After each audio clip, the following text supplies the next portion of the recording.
Picture France in the late 1700s, a land of grand palaces, glittering courts, and unimaginable wealth. Yet outside these walls, most people struggled just to survive. The streets were crowded with hungry families, taxes were crushing, and hope was scarce. Society was divided into three estates. The first estate was a clergy, living comfortably and enjoying privileges. The second estate was a nobility, wealthy landowners who barely paid taxes.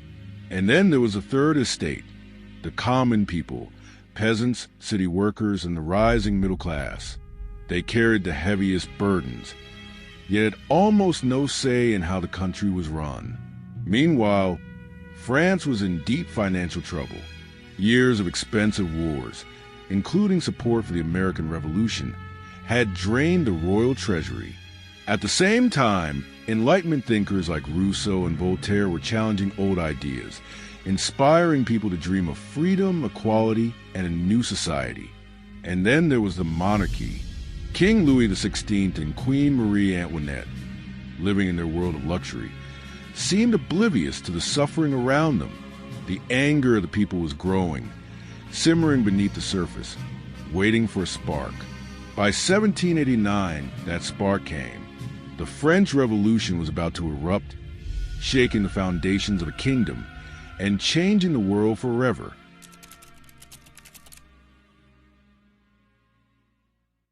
The year was 1789. The people's frustration could no longer be ignored. King Louis XVI called a meeting of the Estates General, a gathering of representatives from all three estates, hoping to solve the financial crisis. But what happened instead would change France forever. The third estate, representing the common people, quickly realized they were being ignored. Locked out of meeting halls, they gathered in a nearby indoor tennis court. Here, they took an oath, the famous tennis court oath, vowing not to separate until they had drafted a new constitution for France. This was the first bold step toward democracy. Soon, the tension exploded. On July 14th, 1789, the people of Paris stormed the Bastille, a fortress and prison that symbolized royal tyranny. The fall of the Bastille became the spark of revolution, a signal that the old order could no longer hold. Across France, uprisings and protests spread like wildfire. The National Assembly, formed by the Third Estate, began creating a new framework for the nation. One of its most significant achievements was a declaration of the rights of man and citizen. It proclaimed that all men are born free and equal, and it promised liberty, property, and security, revolutionary ideas that challenged centuries of monarchy. By 1791, the revolution had already shaken the very foundations of French society. The king's power was now limited. The people had a voice, and the world was watching.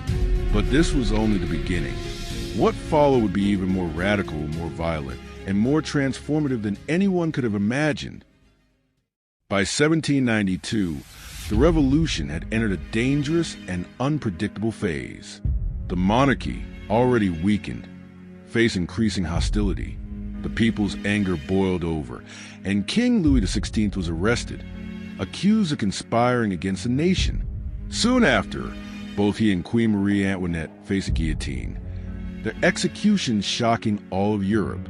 Radical leaders like Maximilien Robespierre rose to power. Under the banner of the Committee of Public Safety, they sought to defend the revolution at any cost. But this period, known as the Reign of Terror, became infamous for its violence. Thousands were executed, accused of being enemies of the revolution, sometimes on mere suspicion. The streets of Paris were filled with fear. Yet, amidst the chaos, revolutionary ideas thrived. The monarchy had fallen, feudal privileges were abolished, and the seeds of democracy were being sown. France was no longer the same country it had been just a few years earlier. But the revolution was far from over. The violence and instability left the nation exhausted, hungry for order. And into this void of chaos would step a young general, ambitious and cunning, who would change France and Europe forever. By 1795, France was exhausted. The reign of terror had left scars on the nation, and the people longed for stability. A new government, known as the Directory, took control, but it was weak, corrupt, and struggled to manage the chaos that still lingered.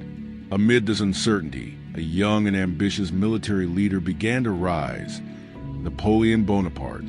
Brilliant on the battlefield and charismatic in politics, he gained the trust and admiration of the French people. By 1799, he seized power in a sudden coup, marking the end of the French Revolution. The revolution had achieved much. The monarchy was overthrown, feudal privileges abolished, and the ideas of liberty, equality, and fraternity were now part of the national consciousness. Yet, it also showed the cost of radical change, bloodshed, fear, and political turmoil. The world had witnessed the power of the people united against oppression, and while the revolution had ended, its ideas would echo across the globe for centuries, inspiring generations to fight for freedom and justice. From the storming of the Bastille to the rise of Napoleon, the French Revolution remains one of the most dramatic, transformative, and unforgettable events in human history.